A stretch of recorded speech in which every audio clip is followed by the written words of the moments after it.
Good morning. Ah, Ito yung magandang nangyari. Simpleng-simple lang. So, ito yung pinaka-low, 'di ba?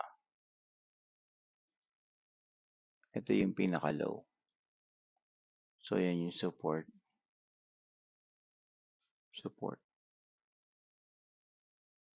And then, confirmation ng black cat mo. Yan. Anong kailangan mo? Pag support, ang kailangan mo is blue. Blue dot, right? Blue dot. So, ang gagawin mo lang is, mamark mo yung blue dot.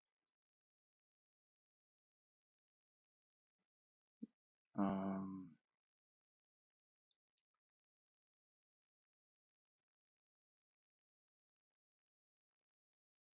Mamark mo to na blue, right? So, blue. And then, ano pa nakita mong blue? Ito, blue. Mark mo yan ng blue. Yan. Ang gagawin mo dyan is, pag yung candle mo lumagpas dyan sa blue na yan, sa dalawang blue na yan, and then, above ka na nitong didit ng EMA, hindi ng EMA, ng trend line, yung next na pullback, pwede kang, yung next blue kung gusto mo, entry na yan.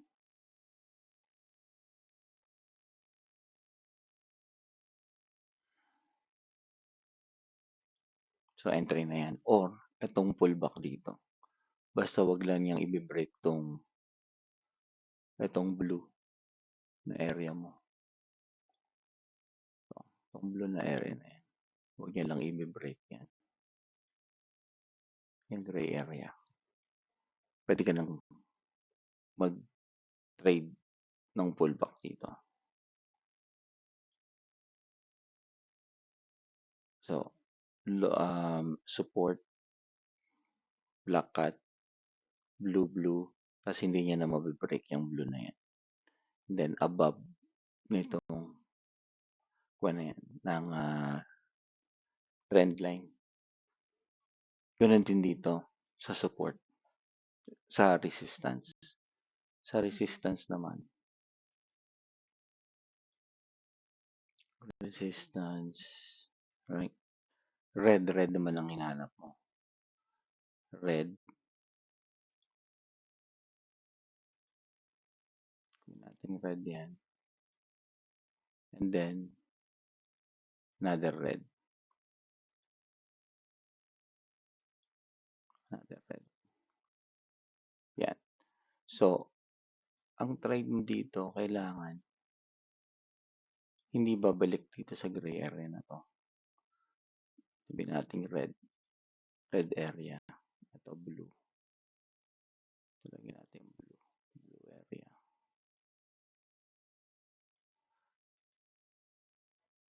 Ang trade mo, hindi babalik dito sa line na yan. So, dito, once na break niya na yan, or itong resistance na to, yan. Resistance, support. Yung support na yan. At dito na yung trade mo. Yan ang entry mo.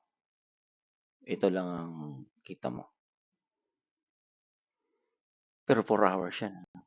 Ito ang kita mo. Pero sigurado yan. Kailangan hindi siya babalik dito sa i-break niya yung last low. Dito naman, hindi na siya babalik dito. Kailangan niyang i-break yung last high. Pwedeng ito. Pwede din yun. Pull back. So, break last high. Diba? Basta hindi siya kailangan babalik dito sa blue. Hindi siya babalik dito sa red. Yan yung maganda kasi lahat yan mark. Right? Lahat yan mark. Hindi mo na kailangang isipin. So, dito, support. And then, bottom, sabihin natin ito yung may confluence ka. Ayan, confluence ka. So, nakakita ka ng blue area. Itong una mong nakita, hindi ka pa pwedeng mag-long kasi nandito pa siya sa above siya pero hindi siya below. Above siya, sorry. Above siya pero nagkumat siya. So, hanggang dito yan. So, yan ang area mo. Kailangan hindi niya ma-break tong baba. So, ano yung next entry mo? Ito. Itong blue na to ang next entry mo. Right?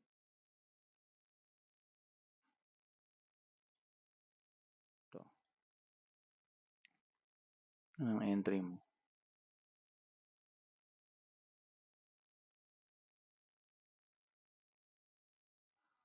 3. Hindi niya kailangan ma-break yan. So, sa support,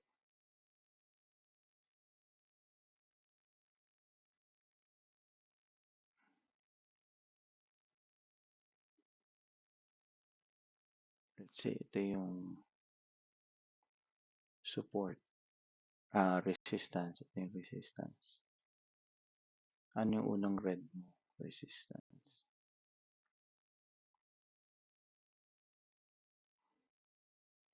Ito yung unang red mo. Yung sumunod na red mo. So, ito yung area mo ng red. Kailangan downtrend yan, di ba? Mabibreak nyo muna itong red na to. Itong area na yan. And then, sa next red ka pa.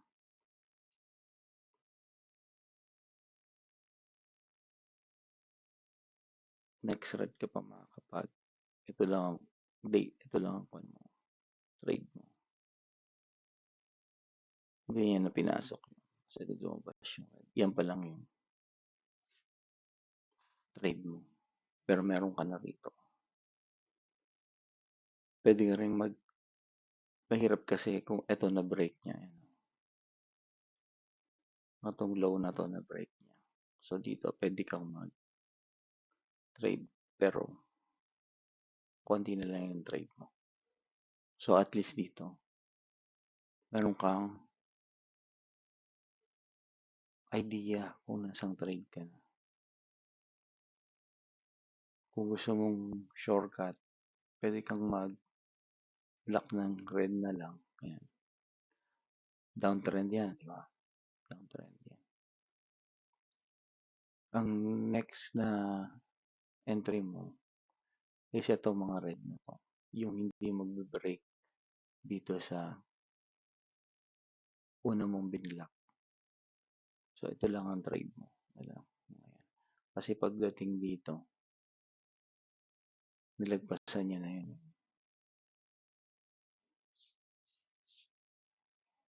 Saka ang trade mo dito dapat up kasi pataas ka. So, itong blue, mga unang blue, saka yung blue. So, ito yung entry mo. Pataas. Ayun.